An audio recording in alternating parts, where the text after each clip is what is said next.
আসসালামু আলাইকুম। আশা করি সবাই ভালো আছেন। টেক সাপোর্ট 2.0 চ্যানেলের পক্ষ থেকে আপনাদের সবাইকে স্বাগতম। তো আজকে আমি একটা বরাবরের মতো নতুন একটা ভিডিও নিয়ে আসলাম, যেটা হলো গিয়ে গুগল সার্চ বার নিয়ে। গুগল সার্চ বার হলো একটি শর্ট সার্চ করার অপশন। তো এই সার্চ বারটা যদি আপনার ফোন থেকে রিমুভ হয়ে যায় বা আপনার ভুলবশত আপনার হাত লেগে রিমুভ হয়ে গেল বা ডিলিট হয়ে গেল, তখন আপনি কি করবেন? একটা চিন্তার বিষয় যে মানে এটা আমি আবার কোথায় পাবো। হ্যাঁ, তো আজকে আমি এটাই দেখাবো যে আপনারা কিভাবে আবার এটা ব্যাক পেতে পারেন বা কিভাবে এটা আনতে পারেন আপনাদের হোম স্ক্রিনে। তো আমি আমার গুগল সার্চ বারটা রিমুভ বা ডিলিট করে দিলাম। তো এখন দেখেন এখানে কোনো সার্চ বার নাই।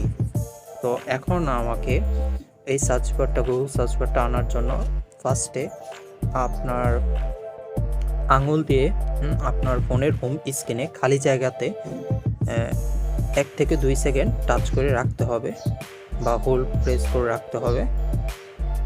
রাখলাম। রাখার পর নিচে দেখেন একটা অপশন আছে উইজেস্ট, বা আপনাদের ফোনে থাকতে পারে টুলস, যার যার ফোনে সেটিং অনুযায়ী থাকবে আর কি। তো আমি উইজেস্টে টাচ করলাম।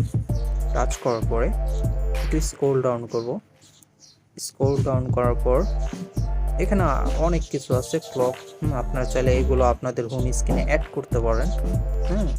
এগুলো আপনারা দেখে নেবেন যে আপনাদের ফোনে কি কি আছে। তো আমি এখন গুগলটাই আমার ফোনে অ্যাড করব। দেখেন শর্টকাট এই যে আসা করলো। দেখেন এখন আমার ফোনে গুগল সার্চ বারটা চলে আসলো। তো আশা করি ভিডিওটি আপনাদের ভালো লাগলে একটা লাইক আর সাবস্ক্রাইব করে দেবেন। আর আপনাদের ফোনে যে কোনো সমস্যা যদি থাকে, এটা আপনি বুঝতেছেন না, জাস্ট আমার ভিডিওতে একটা কমেন্ট করবেন, ওইটা আমি সলভ করার চেষ্টা করব। আল্লাহ হাফেজ।